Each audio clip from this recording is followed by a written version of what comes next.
Já,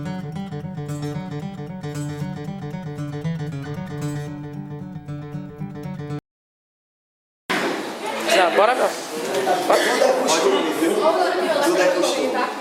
Primeiramente, boa tarde a todos. Agradecer pela presença, pela participação.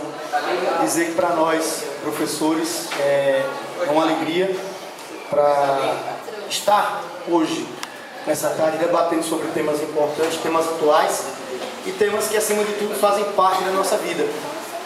Eu gostaria de agradecer, em nome dos professores, todos do ensino médio, a oportunidade que o professor Ricardo nos deu de mostrar um pouquinho mais do que nós temos, a nossa capacidade intelectual, tanto minha, quanto do professor João, quanto do professor Vital, e dizer que, para nós, falar criticamente, pensar de forma crítica, ultrapassa qualquer ofício. A crítica, o pensamento crítico, o pensamento lógico, ele faz parte da nossa vivência. Nós viemos de cursos, na verdade, com um teor muito grande de criticidade, o curso de geografia, o curso de história. Eu e o João, inclusive, tivemos a oportunidade de estarmos juntos e colaboramos ali, no dia a dia, com o crescimento intelectual de ambos. O Vital, eu estudo com ele desde o ensino médio, já o conheço há bastante tempo e sei que são profissionais de imensa capacidade intelectual, profissionais que estão acima de qualquer picuinha, acima de qualquer pensamento pequeno, são aqui mestres do saber, estão se formando para isso, leem para isso, estudam para isso, trabalham com isso, e para eles e para mim é muito favorável, muito positivo trabalhar com vocês e ter vocês aqui para compartilhar com a gente um pouco das nossas opiniões. Opiniões essas que em alguns casos virão do senso comum, é inegável, mas opiniões que são embasadas na vivência, nas leituras, nas referências, e acredito que será para nós uma tarde bastante proveitosa, uma tarde bastante intelectual, e acreditamos que sairemos daqui satisfeitos, não somente com o debate, mas com a participação, com a colaboração de todos e para o melhoramento do pensamento crítico de vocês e também. Muito obrigado. Bom, uma satisfação muito grande poder colaborar no andamento desse evento e eu fico muito feliz pela iniciativa, porque isso aqui é algo que eu desconheço também em alguma outra escola, é algo que vai colaborar muito para o desenvolvimento crítico de vocês, como a Abel estava falando sobre essa questão do pensamento crítico.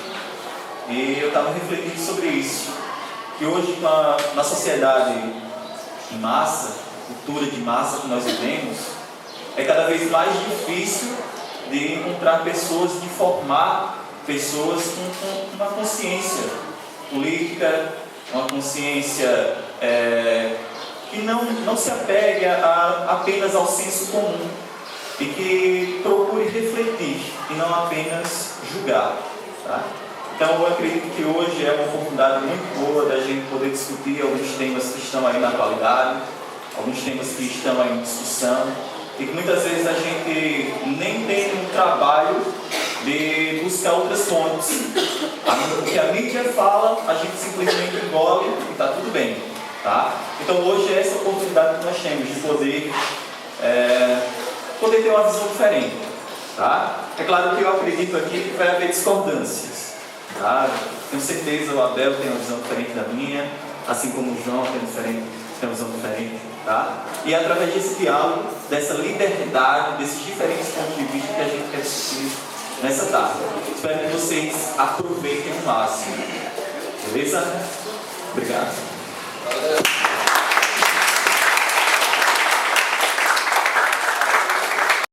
Sobre a importância desse debate e do desenvolvimento da criticidade da mente do jovem hoje em dia. Eu gostaria de começar as considerações citando um pensador chamado Zygmunt Bauman, onde ele afirma em uma de suas entrevistas que o homem de hoje, do século XXI, em 1 hora ou 2 horas assistindo uma televisão, ele entra em contato com a quantidade de comerciais e de informações que um homem do início do século XX demoraria a vida toda para poder ver. O que eu quero dizer com as palavras do Bauman é que nos dias de hoje o problema não é a informação. O homem ele tem acesso à informação de inúmeras formas. Vocês têm o Facebook, vocês têm o YouTube, vocês têm a internet. E claro, a internet causa uma revolução no meio da informação. Então, na verdade, o debate crítico ele serve para que haja uma peneira de todas essas informações que vão adentrar em nossa cabeça. Nós somos bombardeados constantemente por informações, muitas delas absurdas, e na verdade o debate crítico serve para acabar com a ideia de senso comum que é passado pela mídia, que é passado muitas vezes pela rádio, enfim. Então a importância do debate crítico e do entendimento crítico é justamente construir uma peneira que retire as impurezas dessas informações. Que informação nós temos? Agora, a importância é saber selecionar essas informações para o nosso entendimento. Ok? Obrigado. A importância da ética para as relações sociais. É o nosso primeiro pesado, viu? A importância da ética para as relações sociais. Necessito desse aqui? Não. Bom, vamos lá. Em 3 a 5 minutos para as suas 3 a 5 minutos, não é isso? Perfeito. Gente, eu sempre gosto, nas minhas primeiras aulas, sempre versando sobre sociologia, filosofia ou até mesmo história, dizer que desde os primórdios da humanidade, o ser humano ele precisa se relacionar com o seu par. Ou seja, o ser humano ele necessita para comer e buscar o seu sustento, se relacionar com outros animais da mesma espécie e de outras espécies também. Então assim, na verdade, o que eu queria colocar a respeito da ética é que antes de falar em ética é necessário que se fale de moral. A ética e a moralidade elas andam juntas. E o que vem a ser a moralidade? Dentro do pensamento filosófico, todos os questionamentos e os entendimentos e explicações pertinentes à melhor forma de viver a vida responde em filosofia pelo nome de moral. Então, entender, ou melhor, questionar ou buscar entender a melhor forma de viver a vida traz esse título de moral. E o que vem a ser a ética? A ética, na verdade, são construções de regras de boa convivência. Na verdade, de uma vivência com. Daí vem o nome convivência, você viver com o outro. Porque devemos levar em consideração que o ser humano ele desenvolve em suas capacidades mentais ideias diferentes, condutas diferentes, formas de ver o mundo completamente diferente do outro. E que na verdade muitas vezes se esbarra na opinião do outro. E a ética na verdade são regras de boa convivência. O que acontece dentro da ética nos dias de hoje? Devemos levar em consideração que hoje o ser humano ele faz muita coisa porque alguém está o vigiando. As pessoas não roubam coisas dentro do supermercado porque nesse supermercado tem uma câmera vigiando. As pessoas simplesmente não filam na prova porque o professor está a olhar. E as pessoas simplesmente não bagunçam, riscam, rasgam as carteiras porque está sendo filmado. As pessoas não entram em uma rua, as pessoas não cometem, não transgridem leis de trânsito porque o guarda está olhando, porque se não estivesse olhando, fatalmente a transgrediria. Então o que eu quero dizer é que hoje a nossa educação é muito ética. O ser humano hoje ele é muito ético. Ele vive muito bem à vista do outro. E quando ele não é vigiado, ele se torna uma pessoa completamente diferente. E um camarada chamado Clóvis, professor da USP, ele afirma que as câmeras de trânsito, na verdade, desmoralizam o trânsito, da mesma forma em que as câmeras dentro da sala de aula desmoralizam a sala de aula. Sabe por quê? Porque, na verdade, as pessoas fazem ou não fazem alguma coisa porque estão sendo vigiadas. E aí entra em um debate educacional. Você é, na verdade, hoje, o que é simplesmente por conta da sua educação. E hoje nós estamos sendo educados para sermos seres morais ou éticos. Porque o que eu percebo é que os alunos hoje em dia vão sendo treinados, formados em uma forma mesmo, que a educação é muito parecida com isso, para serem pessoas perfeitas nas frentes das câmeras, nas frentes dos professores, nas frentes dos guardas de trânsito. Porém, quando não são vigiados, são pessoas completamente diferentes.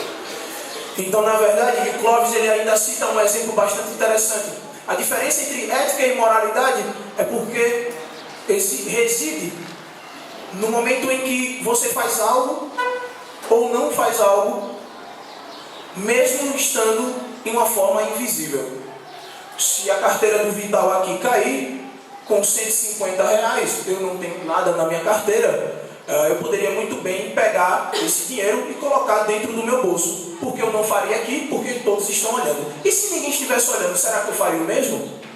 Na verdade, eu estando em minha forma invisível, na verdade, iria me questionar: pegarei o dinheiro ou não pegarei o dinheiro?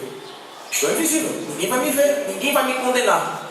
Então, nesse exato momento, nesse crivo, onde a vida se apresenta em uma duplicidade, em uma via dupla, roubar ou não roubar, na verdade, nesse exato momento, nós temos aí uma questão moral. Você fazer algo ou deixar de fazer, tá? Mesmo não estando sendo vigiado, né? Ou seja, devemos levar em consideração que a nossa educação ela deve ser voltada para uma moralização das coisas.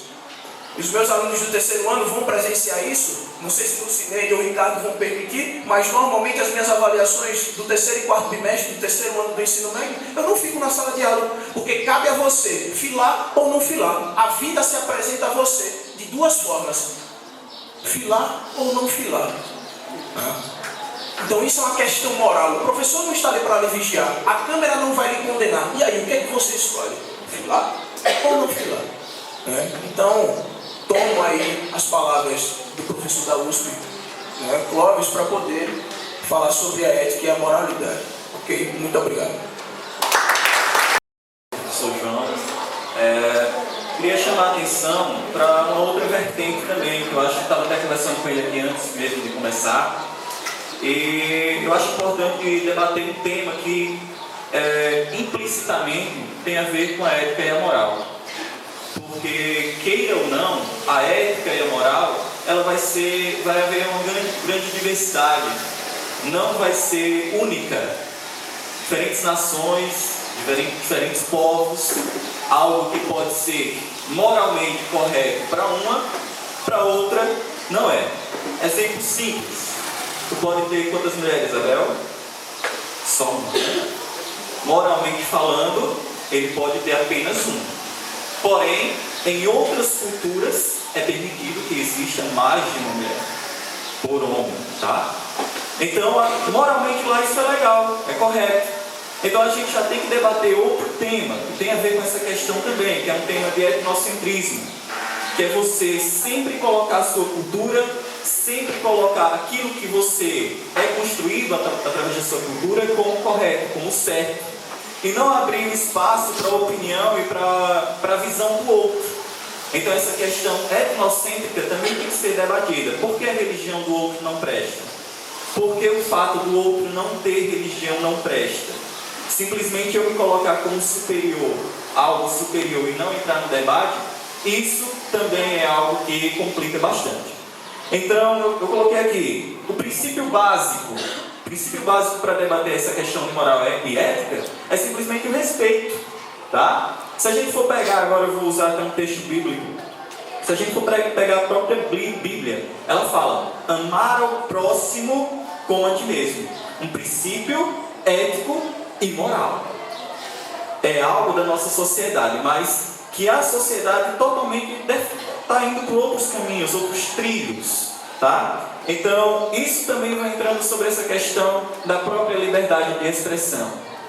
Eu falar algo, mesmo que eu seja contra, é moralmente correto, é eticamente correto, mesmo que eu esteja certo daquilo que eu estou falando. Então, a liberdade de expressão vai até que ponto? Então é algo que eu já devo estar analisando. Será que eticamente eu estou expondo minha opinião de uma maneira tão aberta? Eu não estou questionando se é errado, certo ou errado, mas eu estou dizendo que eticamente, muitas vezes, expor se torna um pouco constrangedor. Bom, mas em uma sociedade com liberdade de expressão, eu defendo que sim, é importante haver essa liberdade de expressão, mesmo que muitas vezes eu tenha que ferir a ética, tá? Então eu já estou jogando aqui alguns temas, algumas coisas para vocês começarem a refletir, porque daqui a pouco vocês vão ver. Bom, próximo. Fica até um pouquinho injusto você ser o mas como a gente tinha começado eu comecei aqui, na segunda fase eu passei para o João. Então, após a explanação, tanto do João quanto do Vital, o João trouxe uma palavrinha que eu acho que é a lógica da sociedade de hoje, que é a questão do ser vigiado. Estar vigiado. A ética, a moral estão, como o João bem trouxe para a gente, estão diretamente relacionados com o que as pessoas veem ou não. Né? E aí, parafraseando um grupo que o professor Ricardo gosta muito, que é o grupo Capital Inicial, onde eles têm uma música chamada 4 vezes Você, que diz o que você faz quando ninguém te vê fazendo, ou o que você queria fazer se ninguém pudesse te ver. Ou seja, como nós vivemos hoje numa sociedade bastante insegura em relação à violência, à criminalidade, ao roubo, ao assalto, ao estupro, enfim, a todo tipo de violência, nós necessitamos, a sociedade criou a carência, a necessidade de vigiar. Né? Já dizia, acho que até parafraseando também a Bíblia, Jesus dizia, vigiai, né? E orai, porque o bandido não vem enquanto você estiver vigiando, ele só vem quando você dorme. Então, dentro dessa perspectiva, o que a gente percebe? Que se falar em ética e moral, em bons costumes hoje, é uma questão bastante relativa. E eu acredito que o professor João vai concordar comigo, e até gostaria de enviar-lhe uma réplica a ele. Por quê? Hoje, nós temos uma sociedade muito complexa, uma sociedade onde alguns vão dizer que os valores estão distorcidos, ou até que esses valores não existem mais, que eram valores que há uma década, 2 décadas atrás, permitiam, possibilitavam que a sociedade tivesse uma organização básica. Os filhos respeitassem os pais, os alunos respeitassem os professores, as famílias respeitassem as suas casas, os maridos respeitassem as suas esposas, e nós respeitássemos as regras impostas pela sociedade. E aí vem aquela questão, aí vem o grande questionamento. Até onde a sociedade, até onde a coletividade tem o direito ou tem a obrigação de me dizer o que é certo e o que é errado, o que é ético, o que é correto. Quando a gente fala em ética, a gente vai falar da ética profissional, a gente vai falar da ética na medicina, a gente vai falar da ética na política, que é uma coisa quase que não existe, infelizmente. O senhor está faltando com decoro, o senhor está sendo antiético. E aí eu fico imaginando quem no Senado Federal, no Congresso Nacional, não foge a essa regra. E eu gostaria muito de deixar na cabeça de vocês esse questionamento acerca de se de fato as relações sociais, se de fato as limitações que a sociedade nos impõe, elas são corretas. E até que ponto, professor João, nós poderíamos, como é que eu vou dizer, nos desprender? Seria possível haver esse desprendimento em relação à ética, em relação à moral? E mesmo assim a sociedade se manter dentro de uma organização? Bom, veja só. O detalhe da ética e da moralidade não é entendê-la de forma separada. Isso é fato, né? Tem que ser compreendida dentro do mesmo prisma. Mas é justamente isso que eu queria tocar. Hoje nós vivemos em um mundo, hoje não, sempre vivemos em um mundo em que tudo que nos cerca tem um significado. Né? Ora, a sua forma de cabelo tem um significado, a sua forma de andar tem um significado, a forma de você se vestir tem um significado. Então, se você chega dentro de uma loja mal vestido, aquilo dali significa algo. Talvez um poder de compra que você não tenha. Logo, esse significado que está dentro da cabeça daquele comprador vai fazer com que ele haja de uma forma completamente diferente do que se você chegasse em um pajeiro com um perfume Dolce & Gabbana, né, e simplesmente vestindo roupa de grife, talvez uma camisa da Tommy, sei lá. Mas o que acontece? Todos os significados que cercam a nossa sociedade são construídos pela própria sociedade. A forma na qual nós vivemos hoje, ela foi construída pela nossa sociedade. Inclusive a posição, e eu cito isso em sala de aula, a posição que você faz as suas necessidades básicas é uma imposição da sociedade e nós temos como natural. O que eu quero dizer é que os nossos costumes de pentear o cabelo, de ir ao banheiro, urinar ou defecar, a posição que nós utilizamos, isso aí não é natural. O ato de fazer é natural, as posições não. O que quero dizer é que, na verdade, o que existe dentro da nossa sociedade são construções de hábitos. E hoje nós temos uma tendência a naturalizar as coisas, achar que tudo é natural. E eu lhe pergunto, por que as coisas são assim? E aí você simplesmente me responde, ora, porque sempre foram assim. Só que qual é o detalhe?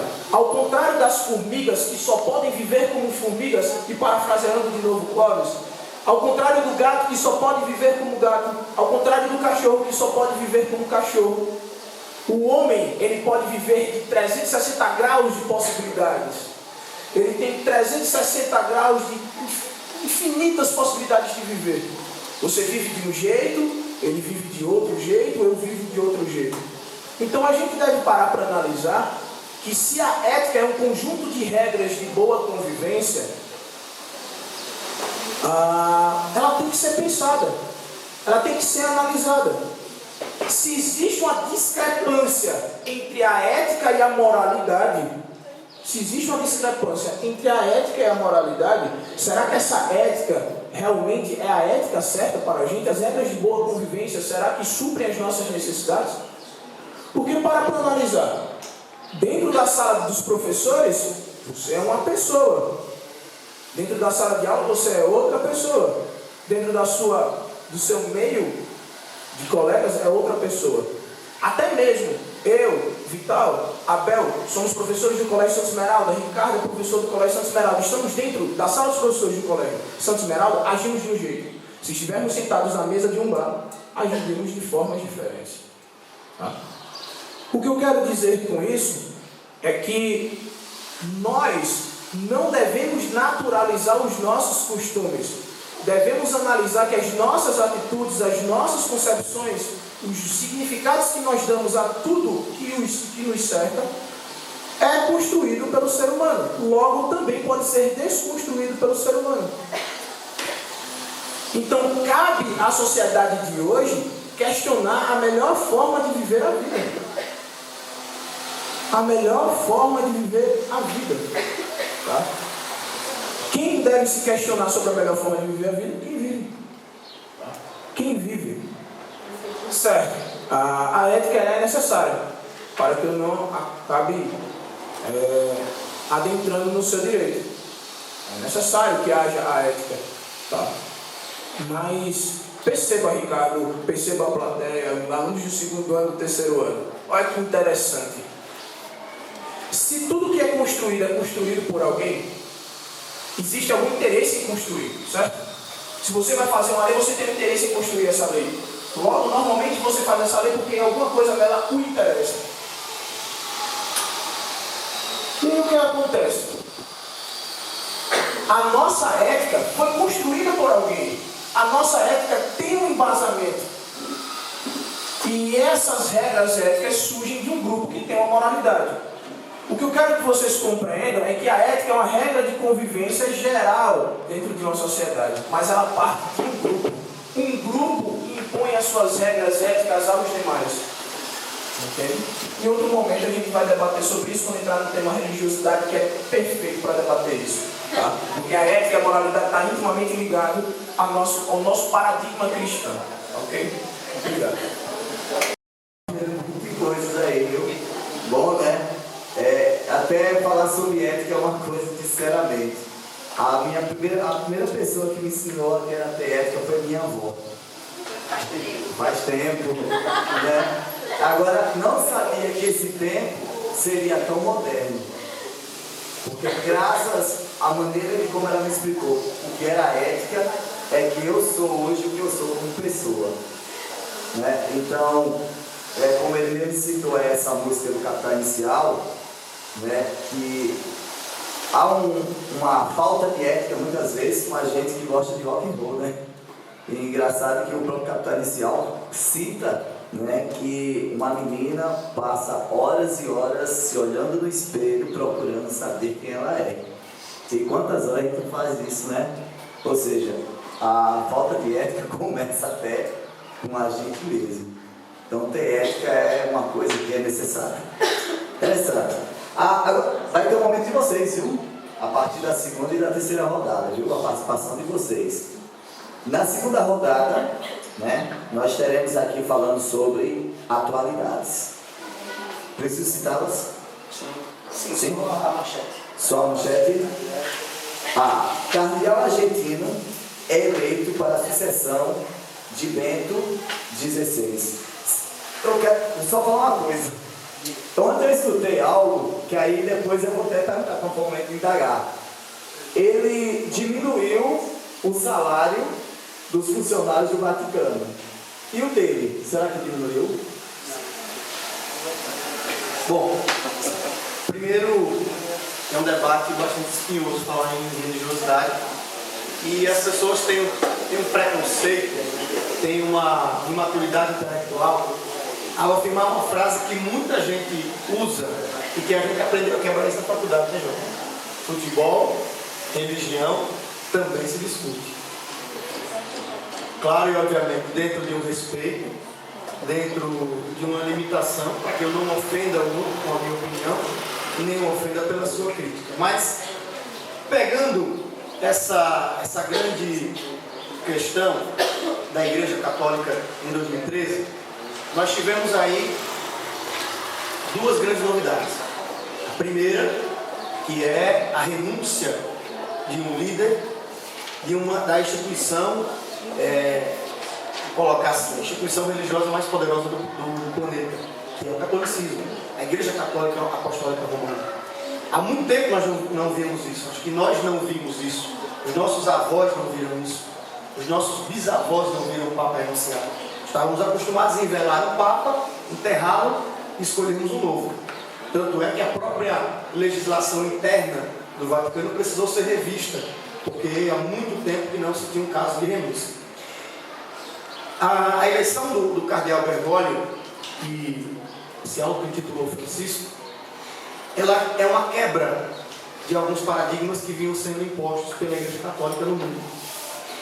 Em primeiro lugar, eu confesso que, até conversando com o Vital, com o Ricardo, para mim foi uma surpresa ter a eleição de um Papa latino-americano, de um Papa, em alguns termos, bastante inovador no seu posicionamento político dentro da Argentina, um Papa perseguido politicamente pelo grupo que está hoje na Argentina, pelo grupo da Cristina Kirchner, na época do senhor então, do viúvo, do finado, desculpa, do Nestor Kirchner, que eram perseguidores do cardeal Bergoglio pelas imposições, pelas falas dele em relação ao governo argentino, em relação às crises, em relação às finanças, em relação à sociedade argentina bastante desigual, e por conta disso era perseguido. Então, para todos, eu acredito, estudiosos, inclusive os chamados vaticanistas, foi uma surpresa a eleição do cardeal da América Latina. Mas, se nós observarmos a estrutura do catolicismo, a estrutura da religiosidade hoje no mundo, eu não controlo meu tempo, porque eu não controlo ninguém, né? Senão eu não paro. Vamos se policiar em relação a isso. A estrutura da religiosidade hoje, nós temos o catolicismo, nós temos, vamos pegar assim, o cristianismo de forma geral, o catolicismo e o protestantismo, nós temos o islamismo, o judaísmo e o budismo. São as grandes religiões hoje que interferem diretamente nas questões políticas. E o líder do Vaticano, o líder religioso, o Papa, ele se coloca hoje também como líder político. Tanto é que as pessoas que analisaram criticamente a eleição, analisaram o concílio, elas disseram que esse concílio ele é mais político do que religioso. A eleição de Bergoglio, a eleição de Francisco, e aí eu vejo com toda a simbologia, quem gosta de trabalhar muito com isso é o João, a questão da simbologia, por exemplo, a nomenclatura, como foi muito falado, quem foi Francisco na Igreja Católica? O santo que renegou a vida material, que renegou a riqueza, que renegou aos prestígios, aos privilégios, aos nomes, o cara que andava sujo, descalço, próximo dos pobres, próximo dos marginalizados, e um cardeal que dentro de uma estrutura de luxo, de uma estrutura de riqueza, com uma das instituições financeiras mais poderosas do planeta, chamado Banco do Vaticano, que é o único banco do mundo que recebe sem precisar pagar. Eu recebo quantias e mais quantias de dinheiro que não preciso declarar, não preciso pagar, porque o Vaticano tem suas próprias leis econômicas. Então é uma quebra. É uma quebra primeiro porque é um latino-americano, é uma quebra porque é um cara ligado à pobreza, é um cara ligado à quebra de padrões, desde dispensar segurança, ou dispensar carros luxuosos, e é uma quebra também no que diz respeito à visão da Igreja Católica, o papel da Igreja Católica no mundo atual. A Igreja percebe, principalmente o catolicismo, que ou para, revê as suas práticas, volta um pouco, pelo menos dá uma maquiada nas práticas políticas dessa igreja, ou ela vai entrar no declínio capaz de torná-la aí uma religião, vamos usar o termo assim, não é um termo científico, mas uma religião inferior, com pouquíssimos adeptos, com muitas críticas, com casos absurdos de pedofilia, com casos absurdos de ganância, de brigas internas, inclusive documentos que provavam que existia um complô para matar o Papa. Então a igreja precisa voltar, parar, analisar o seu papel e, digo mais, no momento em que a sociedade precisa da religiosidade. Como dizia Marx, a religião é o ópio do povo, é aquilo que acalma. Se não fosse a religião, se o mundo já é tão perverso, se o mundo já é tão cruel, imagine sem a religião, com todas as suas críticas, com todos os seus defeitos.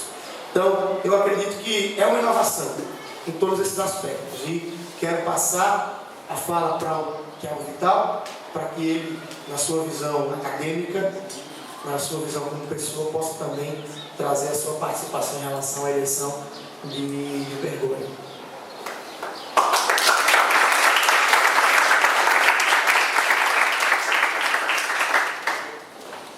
Bom,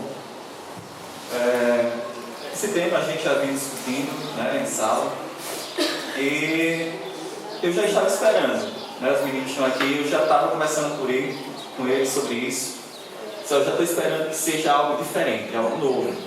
E me perguntaram, professor, mas você acha que vai ser um latino-americano? Eu disse, rapaz, eu tenho quase certeza. Porque, analisando a Igreja Católica nos últimos 10 anos, e foi isso que eu conversei com eles em sala, a Igreja Católica vinha perdendo um número de fiéis de uma maneira muito grande, muito rápida.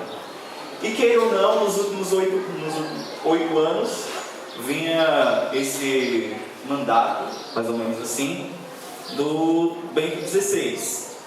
E queira ou não, a visão do Papa, a representação do Papa para a religião é muito importante, porque algo que tinham com João Paulo, João Paulo VI, é isso?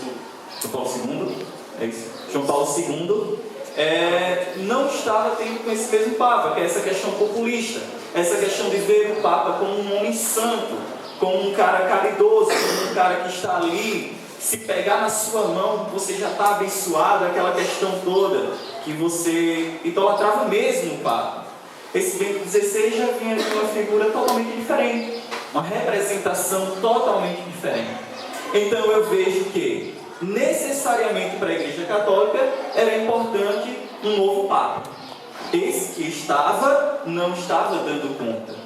Isso, ao meu ver. E não continuar na mesma ideia, na mesma dialética. Aqui já parti para uma nova concepção do que seria um Papa. E nos tempos atuais, nada melhor do que um Papa ou latino-americano ou um Papa africano, que foi o que estava sendo cogitado. Então a minha crença estava que sairia entre os dois papas, pela representação mundial e o impacto que a religião iria causar a ter um novo papa nesse caso. E as minhas expectativas foram altamente, pelo menos nesses primeiros momentos, altamente positivas, porque é o que está acontecendo. É um papa que, como o Abel estava falando, dispensa seguranças. É um cara que para, desce e vai cumprimentar um deficiente, vai pegar na mão do fiel. Então, olha a dialética, totalmente diferente. Um cara que tem totalmente outra ideia do que é a religião e tem posições muito fortes politicamente, que a Igreja Católica tem uma grande representação política ainda hoje, isso é fato. Então, um cara que tem uma representação, uma ideia política, um posicionamento político muito forte, né? Ele não se abstém dos temas que estão sendo relatados, seja ele qual for, ele tem a sua posição. E um cara que tem aquela admiração dos fiéis. Em pouco tempo ele já está ganhando isso, já está trazendo essa ideia. Então, acredito que nesse primeiro ano, essa diminuição do número de fiéis já deu uma estabilizada. Aquela confusão que estava acontecendo, essa crise, tá? Porque só bombardeios, pedofilia, entre outras coisas. Tem que ter um cara para moralizar. Aí entra na ideia da moral, que a gente estava falando, tá? Tem que chegar um cara para moralizar, organizar e ganhar o respeito da população em geral. Porque mesmo dentro de uma ideia de diversidade cultural e religiosa, a Igreja Católica ela tem que estar mediando o respeito, né? Mediando os conflitos, tá? E isso historicamente acontecia e há algum tempo não estava acontecendo. Algumas guerras aí no mundo e a Igreja Católica de certa forma se posicionava, não se posicionava, aquele negócio todo. E esse cara se posiciona e vai ser diferente, já está sendo diferente, tá? Vou passar aqui para o João.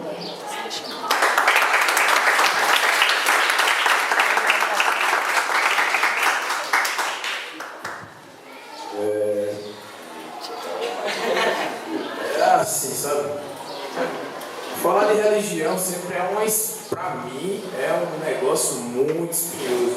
Porque normalmente, quando eu abro minha boca para falar sobre religiosidade, a galera entroncha muito a boca.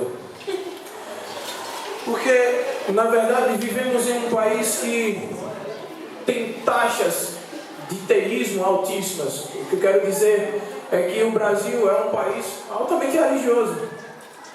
Vivemos em um mundo muito religioso que foi dominado, né, durante muito tempo pela interpretação, vamos dizer assim, mitológica do mundo. É uma forma fiel de ver o mundo. Tá, mas vamos lá. Primeira coisa, sobre o Papa, acredito que não vai mudar muita coisa não. Vou discordar dos dois amigos que me antecederam. Segundo fato, acredito que não é uma mudança de paradigma, é apenas uma mudança de costumes e uma forma, sim, de dar uma freada de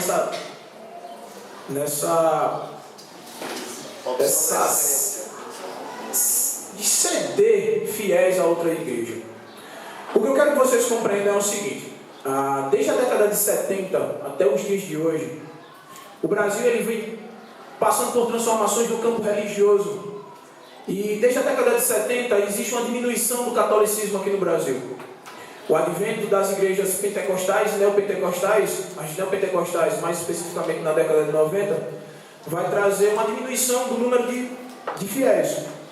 O que eu quero que vocês compreendam é simples. O aumento da religiosidade pentecostal e neopentecostal traz consigo, no bojo de todas essas transformações, claro, a crise de religiosidades tradicionais. Porque perceba, dentro de um país em que quase 100% da população é católica, quando começa a surgir evangélicos, é porque a galera vem de fora e vai ser evangélico aqui? Não, é a população do Brasil que está se convertendo. Ora, então, É um paralelo claro isso, claro. Na medida em que vai aumentando a quantidade de, vamos dizer assim, evangélicos, né? Pentecostais e neopentecostais, vai haver uma diminuição do catolicismo. Tá? Isso é o que alguns teóricos chamam de movimento do siri, ou é do caranguejo, não sei qual é o que anda para trás.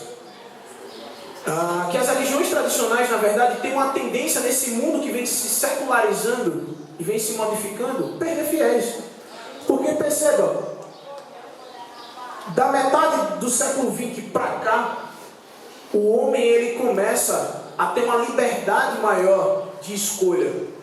E na medida em que ele traz essa liberdade maior de escolha, ele começa a se desligar das formas tradicionais de religiosidade. Porque perceba, olha como é engraçado. Você nasce, melhor, você está na barriga da sua mãe. A sua mãe vai tirar uma ultrassonografia e percebe que você é uma menina. Ou seja, ela está esperando uma filha. Na espera dessa filha, ela vai até a botiquinha Mamãe Bebê e vai comprar o enxoval dessa criança. E o enxoval dessa criança normalmente é rosa. Uma filha, uma menina. Então já começa por aí a imposição de que a cor rosa é uma cor feminina. Perfeito. E aí, na medida em que essa criança nasce, ela recebe um brinquedo da sua madrinha e é uma boneca. Veja só, o que é uma boneca senão a representação de um bebê? O que já vai caracterizando e afunilando as capacidades, ou melhor, o papel social da mulher, criar uma criança. Ela vai crescendo e vai ganhando vassourinhas, vai ganhando fogãozinhos, vai ganhando panelinhas, vai ganhando pratinhos. E isso, na verdade, vai impondo àquela menina um papel social. Cuidar de menina, cuidar do fogão, lavar os pratos, cuidar da cozinha. Mas, da mesma forma em que é imposta a essa criança tudo isso que eu acabei de falar, há um tempo atrás também é imposta à criança que ao sair da maternidade, além da orelha furada, né, porque menina tem orelha furada, homem não tem, né, vai tendo depois de um determinado tempo, pelo menos assim a sociedade de antigamente pensava. E o que acontece? Ela era batizada. Batizada. O Brasil passou durante muito tempo sendo um país oficialmente católico. Então, essa forma de angariar fiéis, essa forma tradicional de conquistar fiéis, acaba trazendo mais fiéis para a Igreja Católica. Detalhe, de um tempo para cá isso vem mudando. O homem tem a liberdade de escolher a sua religiosidade. Logo, escolhe outros pontos. Eu só queria, sei que eu passei do meu tempo, porque religião é fogo, eu não começo a falar, enfim. Mas, primeiro, a ideia de que religião é o ópio do povo. Marx, quando ele fala que a religião é o ópio do povo, ele está realmente se referindo a essa ideia de que, primeiro, o ópio na Inglaterra naquela época, na Europa em si, era muito caro. Então era coisa para rico. Então o rico, quando queria se acalmar, usava uma droguinha. Hoje, como muita gente usa maconha, né? Mas por questões éticas, ninguém usa maconha. Tá? Mas quando se entra em uma roda de amigos, de 10, 5, 6 usam. Mas aí tem essa ideia da moralidade, da ética, né? Eu não fumo, tá? Eu não fumo, sou contra. Tá? Mas quando está em casa, vai lá e puxa o seu baseado. Então, o ópio era muito caro. E a religião, para Marx, é essa coisa que acalma o homem, mas também que o embebeda, que o desvia, que o deixa desvirtuado também. E para Karl Marx, ele acredita que na medida em que a sociedade vai evoluindo, eu não vou entrar nos pormenores de Marx, essa religião ela vai acabando. E sobre a ideia de política da Igreja Católica, que foi falada pelo Vital, eu acho, a Igreja Católica sim tem um poder absurdo politicamente. Um caso que aconteceu em 2009, uma criança de 9 anos, se eu não me engano, ela foi estuprada e engravidou. E aí os médicos, junto com os pais, acharam por bem, utilizando da legislação brasileira que permitia isso, abortar a criança. O que é que o Vaticano responde? Excomungação. O médico e os pais foram excomungados. E aí você me pergunta, o que é que aconteceu com o estuprador? Nada. Por quê? Porque a legislação da Igreja Católica não traz nada a respeito de estupradores. Ela traz a respeito de aborto. Então perceba, algum presidente se pronunciou quanto a isso? Não. Algum político ousa bater de frente com a Igreja Católica? Não, porque é voto. É voto. A Igreja Católica sim tem um poder muito grande. Olha, a grande quantidade das pessoas são cristãs. Você bater de frente para o cristianismo, na verdade você está batendo de frente com a maioria da sociedade. Então ninguém ousaria bater de frente. Ninguém ousa bater de frente com a sociedade. E aí entra na questão da ética e da moralidade. Não sei se vocês viram, mas a revista UOL, eu não sei se é verdade, mas surgiu a notícia que um site invadiu os servidores de download e perceberam que a grande quantidade de downloads que era feita a partir do Vaticano, em sua grande maioria eram vídeos pornográficos. Sou muito grande? Pornográfico, vídeos pornográficos. E aí perceba, imagine se tivesse uma legislação, um cânon, uma legislação católica, dizendo que todos aqueles que estuprassem seriam excomungados. Uma pancada de padres seria excomungado. Porque o que a Igreja Católica faz? Quando as crianças elas são simplesmente assediadas por padres, muda ela de paróquia e só. E a criança de 9 anos, os seus pais e os seus médicos foram excomungados. Que lindo, né? Problema, a nossa moralidade, a nossa ética é baseada em princípios, tá, desse cristianismo. Por isso que muita coisa deve ser revista. Deve ser revista. Hoje eu presenciei aqui no Colégio Santos, hoje não, essa semana no Colégio Santos Esmeralda, um aluno que é ateu, e ele está aqui presente, e simplesmente vieram me perguntar o que é que eu achava sobre isso. E aí uma das professoras da instituição me disse, cuidado com ele. Ora, cuidado com o cara, porque o cara é ateu. Normalmente o preconceito parte daqueles que são cristãos aos que são ateus, e não dos que são ateus aos que são cristãos. Porque para analisar, tu vai morrer, eu vou morrer, tu vai morrer. Se você for usar a religião para separar todo mundo, pô, sacanagem. Se a morte é algo comum a nós três, por que não nos unimos, já que o nosso fim é único? Por que não vivemos com intensidade, de uma forma melhor? Por que não vivemos em harmonia, já que essa é a nossa única vida provada, né? Questão de crença aí não se deve mexer, cada um tem a sua crença. Tá? Mas acredito que a religião ela deveria ser utilizada muito mais para unir do que para separar, que é o que está acontecendo nos dias de hoje. Se junta milhões para fazer um show e lançar um CD, e não se junta milhões para debater assuntos do parlamento, por exemplo. Né? Então, se lança CD do Padre Fábio, lança CD Reginaldo Manzotti, lança CD do Lázaro, junta milhões para debater sobre, ou para rezar, para orar, juntar as mãos e as ações. Falar, rezar, somente isso. Eu acharia que a religião deveria aglutinar a massa para fazer transformações sociais cabíveis. Porque se o cara reza porque não tem um remédio, é porque ele não tem um remédio. Mas se o Estado concedesse, ou se ele tivesse dinheiro para pagar esse remédio, ele não estaria rezando para tê-lo. Obrigado. Acho que todos aqui devem conhecer que apresentou-se dentro da Igreja Católica como uma nova vertente, por assim dizer, que foi a chamada renovação carismática, né? Que é um movimento que veio para dar uma balançada na igreja. Aí surgiram figuras como o próprio Pai Marcelo, né? Que vem dessa vertente da renovação carismática, e que dentro da igreja, internamente, foi muito criticado. Por quê? Porque vinha com uma nova perspectiva de oração, porque inseriam dentro da religiosidade brincadeiras, alguns shows. Essa ideia de show católico é inserida pela renovação carismática, e que, como disse o João, tem sim esse poder de influência na sociedade, porque a grande maioria, se a gente pegar assim, por exemplo, os 10 mandamentos, pegar lá os 10 mandamentos, dos 10 mandamentos, a maioria são crimes previstos na Constituição. Né? Então, por que eu não mato? Porque é pecado. Eu vou para a cadeia, tudo bem, mas antes disso é pecado. Então, são os preceitos religiosos, são incorporados pela sociedade e se transformam em leis, se transformam em coisas que você deve seguir. Então, olha, você deve respeitar os seus pais. Por quê? Porque honrar pai e mãe é um princípio bíblico, é um princípio religioso.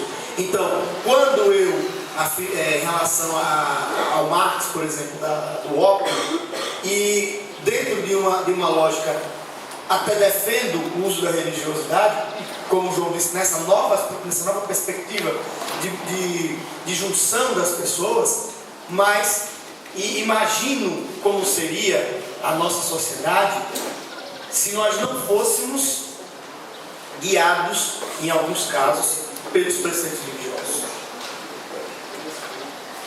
Como seria? Porque, se nós pegarmos um exemplo do Brasil, onde as pessoas não seguem as leis como deveriam seguir, burlam essas leis, inclusive existem profissionais que são pagos justamente para entender como burlar uma lei. Um bom advogado não é aquele que entende da lei, mas entende das brechas da lei. Então, como seria essa sociedade sem essa limitação religiosa?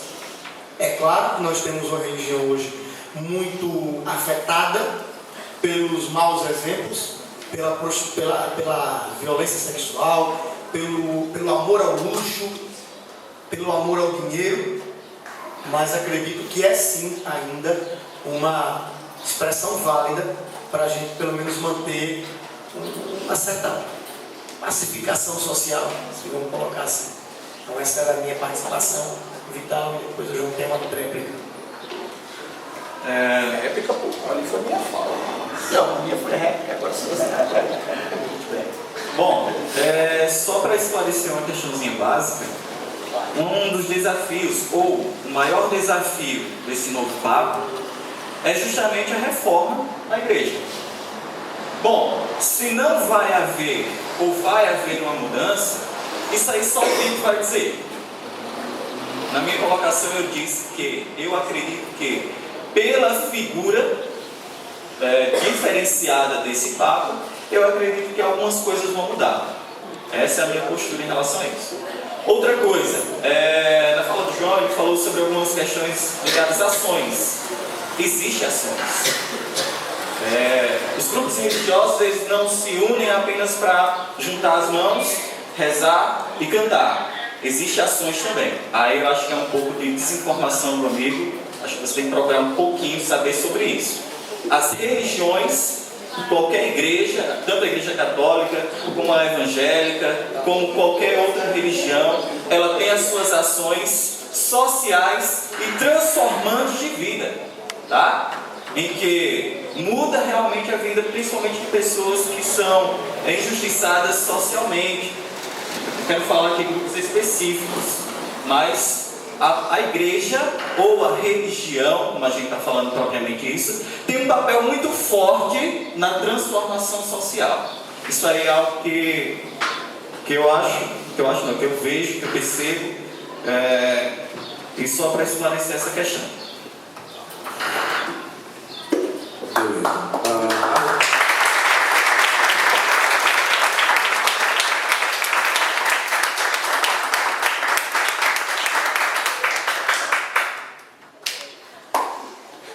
A respeito das ações, vou tentar procurar, né? Vou ter que procurar bastante. Mas não é um detalhe, não é esse não. Tá certo, sobre as modificações da igreja, acredito que haverão, perfeito. Mas não por conta da figura do Papa, mas sim por conta do momento. A respeito da religiosidade, ela está intimamente ligada à questão de regras morais e moralização. Dizer que uma sociedade é melhor ou pior porque tem um alto índice de religiosidade, isso é uma falácia estatisticamente provada. Se você parar para analisar países como Dinamarca, como Noruega, como Japão, que são países que têm um alto índice de secularização, um alto índice de entendimento racional e um alto índice de ateísmo, você tem um baixo nível de prostituição, um baixo nível de mortalidade, um baixo nível de um monte de coisa. A religiosidade, ela não está intimamente ligada a boas ações. Eu acredito que o homem deve fazer algo, não porque é pecado ou por medo de represálias pós-morte, e sim porque algo simplesmente é errado. Eu acho que o homem deve basear a sua vida em uma racionalidade. Eu não roubo porque é errado, a carteira do cara, e não porque é pecado. Acredito sim que a religião tem um papel de transformar a vida das pessoas em relação ao cara entrar na igreja e melhorar a sua conduta. Inclusive isso é um papel dos pentecostais e da pentecostais, que em grande parte sobem os morros, coisa que a igreja católica dificilmente faz, né? Os evangélicos eles têm essa característica de adentrar nos morros, de adentrar em algumas comunidades e evangelizar, mas isso na verdade é um paliativo. O que eu quero dizer é que na década de 70, quando o Brasil passava por um período de ditadura militar, o reverendo, se não me engano, James White, Dom Helder Câmara e um representante da igreja judaica se juntaram a uma manifestação em frente à Catedral da Sé contra o regime militar. Perceba, 3 religiões se uniram ali com propósito político. Se é assim, é belo, é perfeito, é maravilhoso, isso é muito bom. A religião tem o poder de aglutinar absurdos de pessoas. Juntar 1 milhão, juntar 2, 3 dentro de um estádio. Agora, é interessante que não seja somente para rezar. Como o colega falou, existem ações da igreja. Eu procuro, como algumas ações além de sopão, além de roupa doada, além de um monte de coisa que as igrejas fazem. Mas acredito que o homem deve basear a sua conduta em princípios racionais. Você faz as coisas ou deixa de fazer porque é bom ou ruim. Aí você me diz, ora João, mas nós precisamos seguir uma regra. E essa regra está na Bíblia. Perfeito, essa regra está na Bíblia. Você tem o Antigo Testamento e o Novo Testamento. O que é que você faz? Você escolhe as partes boas e as partes ruins da Bíblia. Ora, você diz, o Antigo Testamento eu não sigo, eu vou seguir apenas o Novo Testamento. Quem fez a escolha sobre o que é bom e o que é ruim? Você. Logo, o conceito de bom e de errado está onde? Na sua cabeça. Se a Bíblia é a verdade absoluta, ela deve ser seguida à risca. Verdade absoluta não é interpretada, é seguida. Verdade absoluta é seguida. Não é interpretada, porque se você está interpretando, ora, pega um texto, pega um professor de redação de vocês, um professor de produção textual, quando você vai interpretar uma redação, vai interpretar um texto, a interpretação está a partir de que cabeça? Da tua. Então se tu pega o livro e diz, esse é bom e esse é ruim, o seu conceito de bom e o seu conceito de ruim está na Bíblia? Não, está na sua cabeça. Você sabe o que é certo e errado. Você sabe o que é bom e o que é ruim. Tá? Você sabe. E eu acho que a sociedade ela deveria ser guiada por esses princípios racionais. Eu não sou religioso e nunca bati no cachorro. Nunca estuprei uma criança. Nunca roubei dinheiro de ninguém. Tá? Então, acredito que ser religioso não é igual a ser moral. Como não ser religioso não é igual a ser mau caráter. Eu acredito que o homem sim pode reger a sua vida sem os princípios religiosos baseados apenas na razão. Obrigado. Da seguinte forma, nós faremos essa próxima rodada. Criado dentro de uma igreja católica, né? Na verdade eu nunca fui católico nem evangélico, nenhum dos dois, mas eu conheço as duas vertentes, né? Tanto o catolicismo como a evangélica. Fui batizado na igreja católica e fui batizado na igreja evangélica, só falta agora na macumba, né? Eu acho bonito, eu acho interessante quando esses meninos aí eles falam essas coisas. Eu acho bonito. É legal você indagar, falar, questionar, expor. Eu fiz 15 meses de teologia, né, pela ETAT. O Matheus conhece, né? Então, religião e futebol, por certo, se discute com respeito. Mas um grande músico brasileiro chamado Humberto Gessinger, do Engenheiros do Havaí, falou em um show que eu estava em Recife. O Brasil só sabe criticar religião, esporte, mas nunca busca soluções para os problemas. Esse é o nosso país. Por isso que até hoje eu sou fã desses caras. Aí ele parou, porque o pessoal ele tem uma música que fala sobre religião, engenheiros, e as pessoas começaram a gritar no show. Catolicismo é pai. Ele parou o show e disse, para. Eu não estou falando de religião. Só digo que o Brasil só faz duas coisas: criticar, mas mostrar a solução não é. Né? Sim, daqui a pouco vocês... Esse tema, eu acho que nunca se fez tanta piada nunca se deram tantas entrevistas, nunca foram feitas tantas mesas redondas por um assunto tão pequeno. Assunto pequeno. Dentro do Congresso Nacional, dentro da Câmara Federal, eu, quando tive a oportunidade de conhecer Brasília, e andando pelos corredores da Câmara Federal, me deparei com uma situação bastante interessante. Quando você entra, por exemplo, na Câmara dos Deputados, é como se você estivesse entrando em outro planeta. Não é nem no planeta Terra, que dirá no Brasil, é em outro planeta, onde as pessoas estão conversando e eu estava no lugar de uma certa deputada e ela ligando para o senador e dizia o seguinte: senador, aquela nossa proposta sobre uma obra fulana de tal, na cidade de tal. E aí do outro lado, acho que ele deve ter perguntado, sim, o que é que tem? Não, como é que está? Eu quero saber como é que está a questão do orçamento, dos recursos, se vai sair, se não vai. Aí perguntou, é quanto mesmo? Ela falou, não, é coisa aí de uns 50, 60 milhões. Aí eu acho que do outro lado, o senador deve ter perguntado, só? Aí ela disse, é só isso. É só isso que eu quero. Daqui para frente eu me impressa outra coisa. E eu fiquei imaginando que era 60 milhões. Eu fiquei imaginando, João e Vitão, e quantas ligas eu teria que comprar para amarrar 60 milhões? Quantas sacolas que eu arrumar para colocar 60 milhões dentro? Eu fico imaginando qual o montante disso.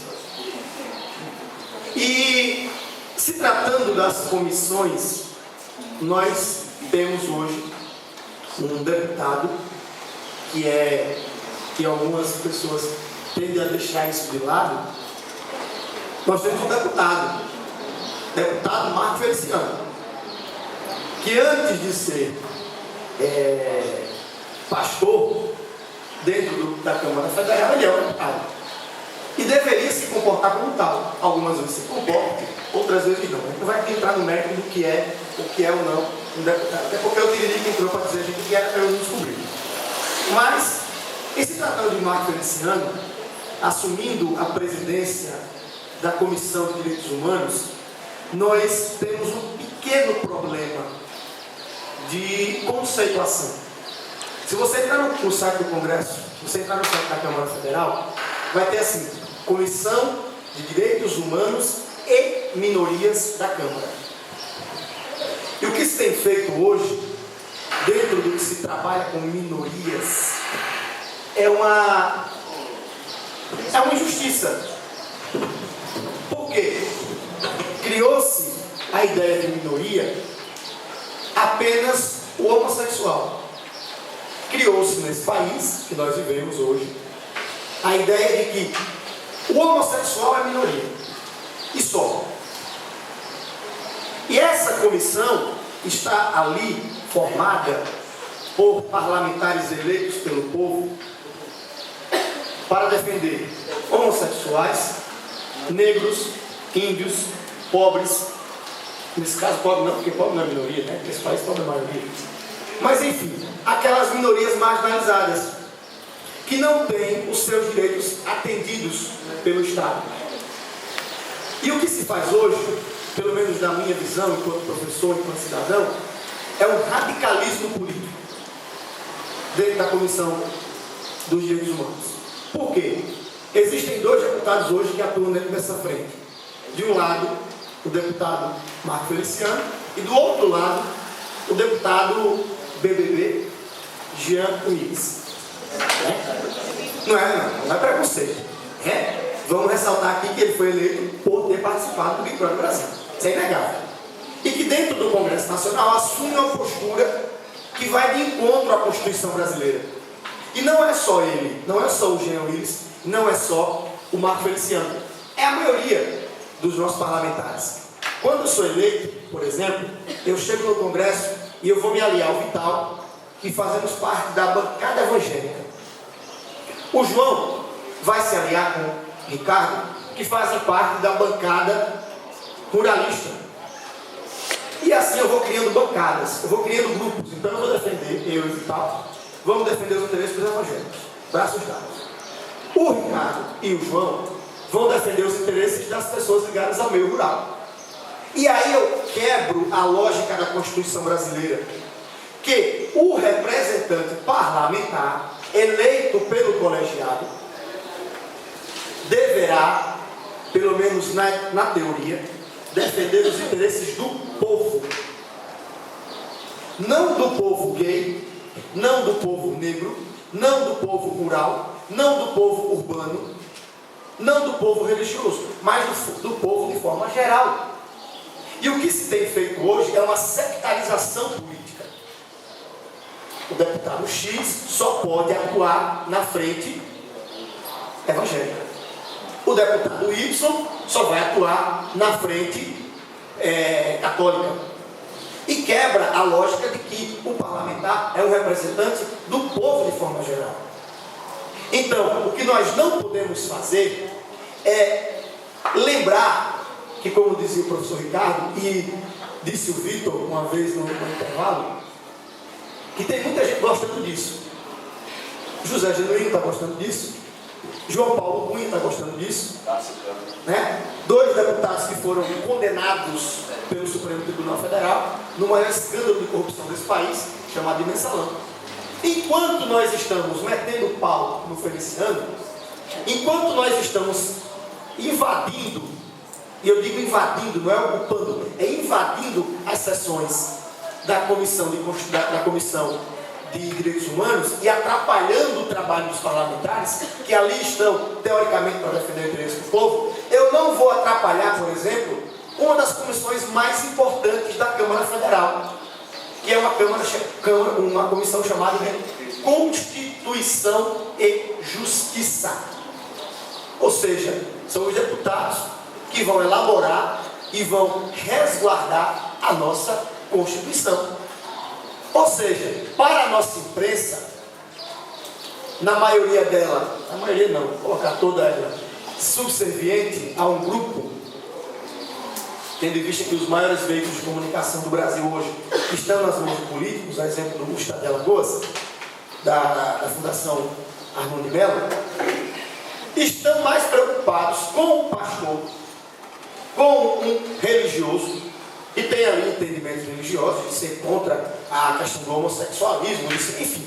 Eu não estou entrando nesse mérito. Eu estou entrando no mérito que a imprensa, que a mídia, tão criticada, ela tem um papel importante nisso aí. Que é direcionar o que você vai pensar.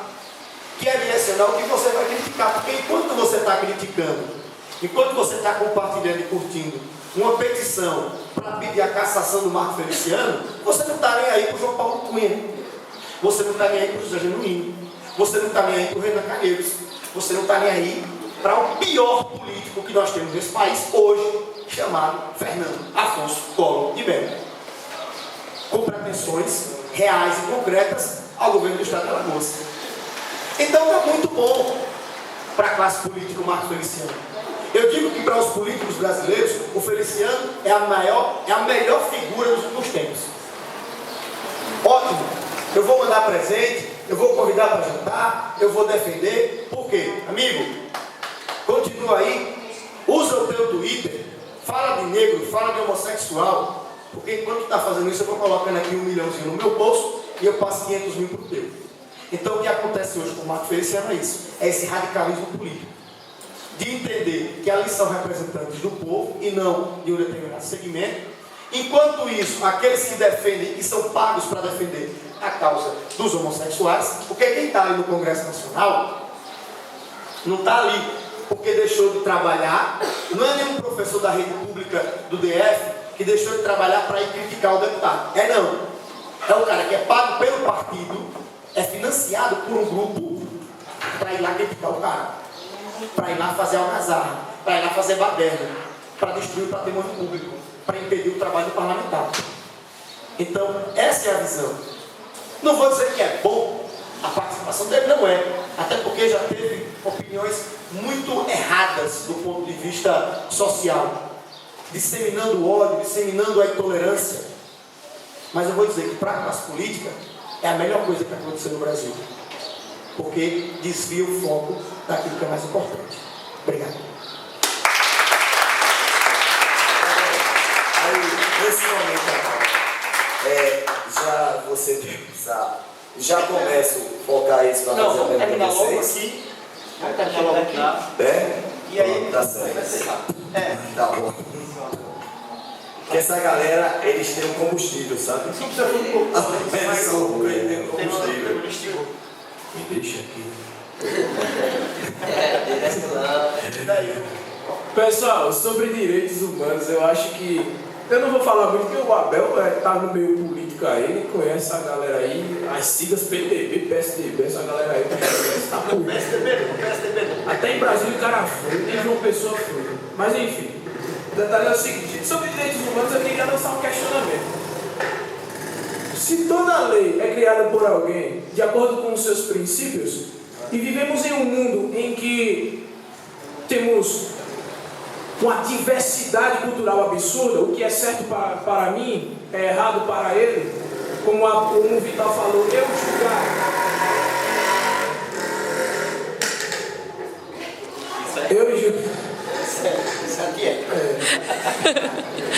eu julgar a cultura do outro através da minha é um etnocentrismo? Será que é possível, não estou afirmando, mas será que é possível existir regras gerais dentre os seres humanos, direitos humanos, né? Regras que vão reger toda a conduta de todo ser humano? Complicado, porque se nós temos um direito humano, por exemplo, feito pela ONU, a ONU tem 5 membros permanentes. Esses 5 membros permanentes fazem parte da Europa, os Estados Unidos, mais o Japão. E esses regem as regras que vão, ou criam as regras que vão reger todo o planeta. Complicado isso. Será que é possível existir regras isentas de subjetividade, vamos dizer assim? A ideia sobre a minoria. Gente, falar sobre minoria é muito complicado. A Pé já falou bastante sobre isso, mas perceba, imagine ser não religioso dentro da nossa sociedade arapiraquense. Tu vai estudar no colégio Rosa Mística, tu vai estudar no colégio Santa Esmeralda, tu vai estudar no colégio São Francisco, tu vai estudar no colégio alternativo, que é um colégio cristão, tu vai estudar no colégio São Lucas, Santa Cecília, Santa Catarina, perfeito, valeu. Então, santos, né? Mais santos. Digo, se você, Santa Afra, dentro da sua... Tá chato já isso, né? Tá chato isso, né? Então, dentro de um estado em que nós temos Barra São Miguel, Barra Santo Antônio, Capela, e do lado de toda a prefeitura tem uma igreja, então é muito complicado, né? Você também ser não religioso dentro da sociedade extremamente religiosa, ser minoria. Mas eu não vou me prolongar, porque nos outros debates eu me prolonguei muito. Então, sobre o Feliciano eu tenho uma opinião. Quer dizer, na verdade tem várias, mas vou deixar uma. Ele é um homem altamente coerente. Se você acha do contrário, acredito eu que, da mesma forma que o Silas Malafaia é coerente, muitos evangélicos são coerentes. Tá? Quanto mais rigoroso o evangélico é, você tem que levar em consideração que ele é rigoroso. Gente, você é cristão, você acredita na Bíblia. A Bíblia é verdade absoluta, você acredita em Deus? Siga. Siga. E o que tem lá dizendo na Bíblia? Se você se deitar com outro homem, isso é uma abominação. É abominável isso. Aí, não, mas cabe uma interpretação. Deixa isso aí de interpretação para lá. Mas ele está dizendo lá. Deus criou o homem e Deus criou a mulher. Se você acredita na Bíblia e é crente em Deus, você tem que seguir isso. Então, se o Marcos Feliciano, enquanto Marcos Feliciano, é aí que entra o problema, enquanto Marcos Feliciano diz que é contra o casamento homossexual, ele está sendo altamente coerente com a doutrina na qual ele segue. Ele está sendo altamente coerente com o livro no qual ele escolheu seguir. O livro sagrado, a Bíblia, ela não é a favor do casamento homossexual. Agora, enquanto deputado Marcos Feliciano, uma figura pública, acho que as declarações dele possam ser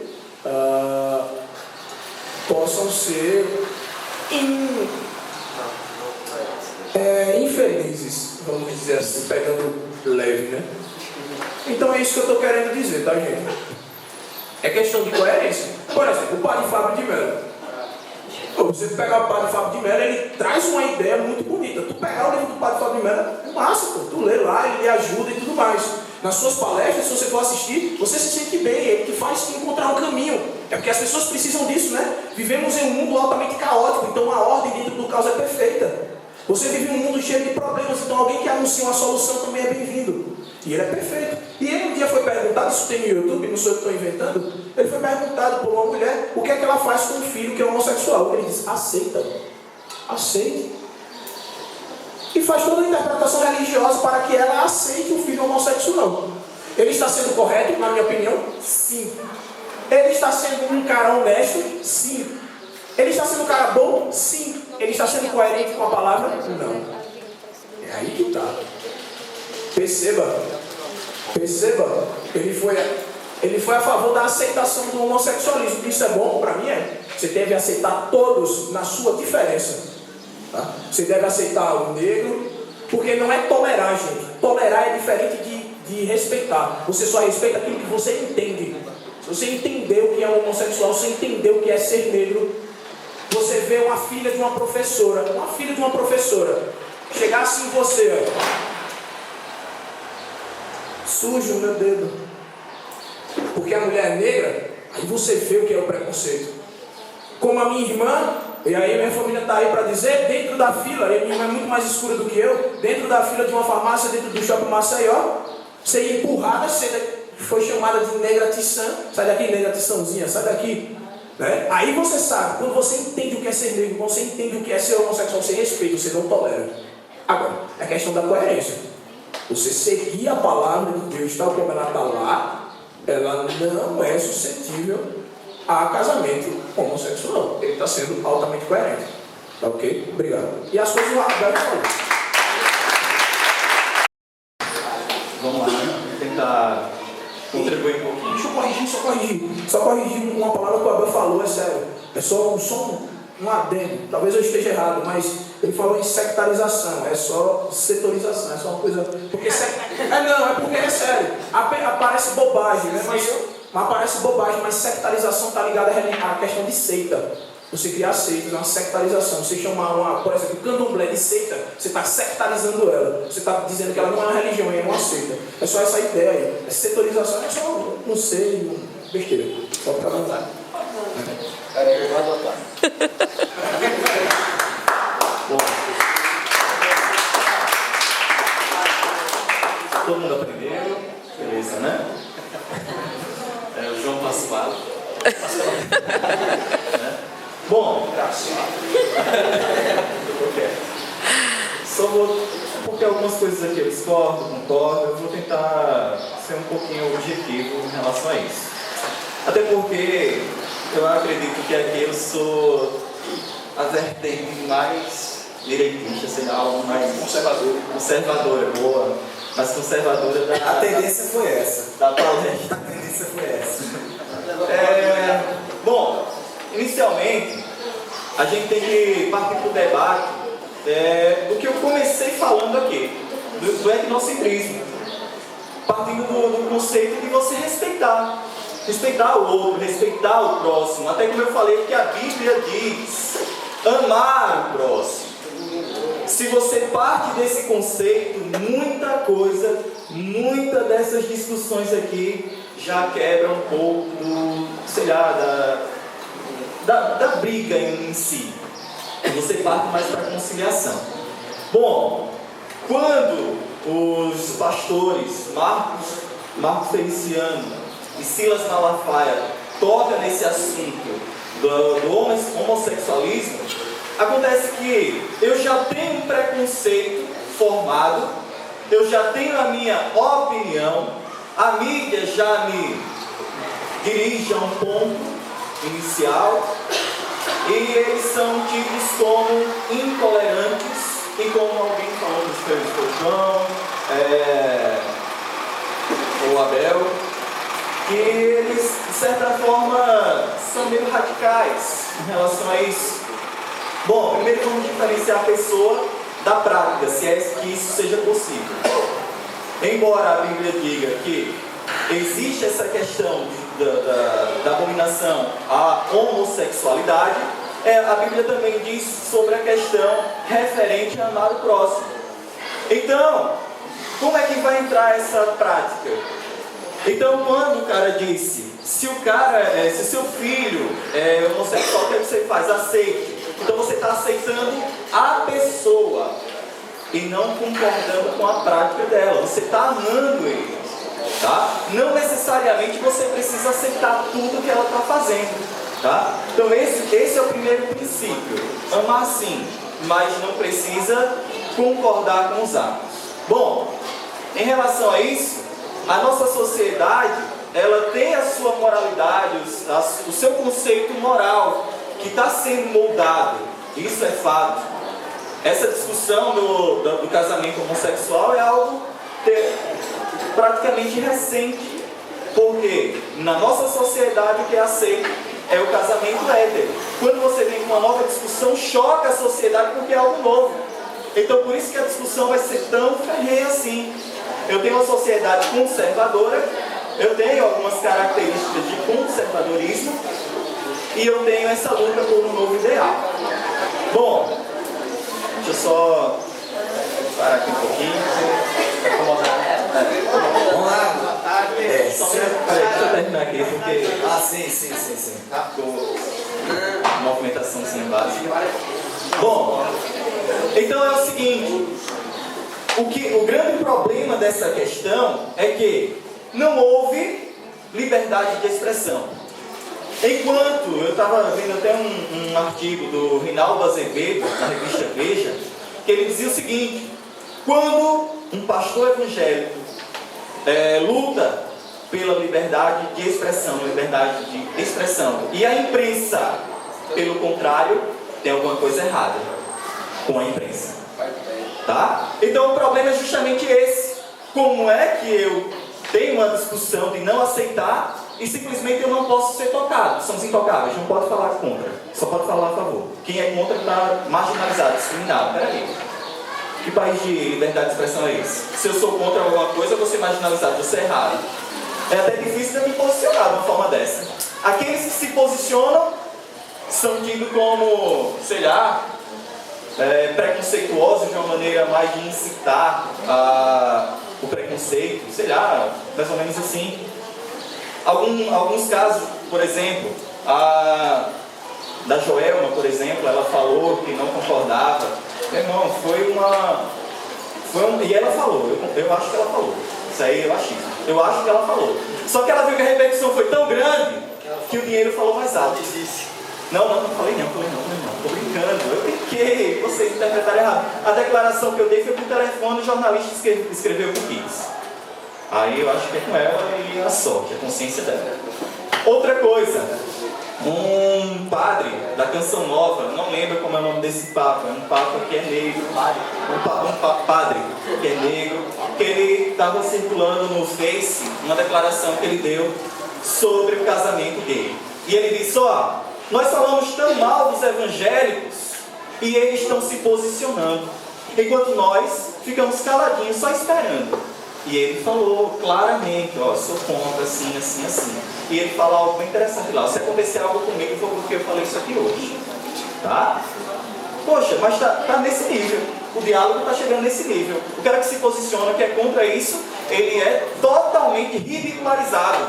Olha, que triste, que infeliz, entendeu? Então tá complicado. Então é aquele conceito que eu começo. A liberdade de expressão em um país democrático de direito, ela é inviolável, tá? Quando alguém se posiciona e é discriminado, então alguma coisa está errada, tá? Essa é a minha posição. Beleza. 4 horas e 45 minutos. Uma réplica bem pontual. Acho que uns 15 dias atrás, o Pânico na Band veiculou uma matéria, uma entrevista da Sabrina Sato com o Marco Feliciano lá em Brasília. E ele afirmava, categoricamente, que era contra o casamento homossexual, não pela concepção religiosa, também pela concepção religiosa, mas que fazia a defesa contrária ao casamento por uma coisinha que nós temos, que rege o nosso país, e que às vezes é esquecida pelas pessoas, chamada de Constituição. E lá na Constituição, o Vitor vai concordar comigo, lá na Constituição, prevê que o casamento legal reconhecido pelo Estado se dá entre um homem e uma mulher. Porém, em 2007, se não me engano, o Supremo Tribunal Federal, ele permitiu o casamento entre homossexuais. Então, existe aí um conflito em relação à legislação. Porque, de um lado, a Constituição diz que não é possível, que não é permitido. Do outro lado, o Supremo afirma que sim, que é possível, que é permitido. Então, eu acredito que, como dizia o pastor, era necessário se fazer uma revisão da Constituição. Então, só seria possível, e é o que fez os países que adotaram essa prática, que permitiram o casamento homossexual, eles mudaram lá na Constituição. Não foi no que eu, como parlamentar, ou Vital, como ministro do Supremo, disse não. Porque o que rege a lei do meu país não é o que eu acho, não é o que ele acha, não é o que ele pensa, é a Constituição. Independente que a Constituição seja feita para servir uma classe, mas ela está lá, ela deve ser respeitada. Então, só esse pequeno adendo. A Constituição não permite, porém, essa decisão do Supremo, de 2007, se eu não me engano, ela possibilita a união estável entre pessoas do mesmo sexo e já aí a possibilidade de adoção também. Primeiro, tente ser sincero ao extremo dentro da sua sala de aula para você ver o nível de popularidade seu cair. As meninas sabem muito bem disso, cobram no Facebook. Pessoas falsas hoje em dia. Saiam, quanta amiga falsa. Gente, tente viver de uma forma super sincera dentro desse mundo e verá o seu calvário. Ou seja, você ser sincero é o quê? Você está proliferando as suas ideias sem uma peneira ética. E na verdade, nesse ponto, você ser ético é ser ponderado. Então a Dilma, o que é que ela foi? Ética. Ela foi ponderada. Porque se ela colocasse na verdade o que ela pensava, ela não seria eleita. Porque ela não receberia popularidade.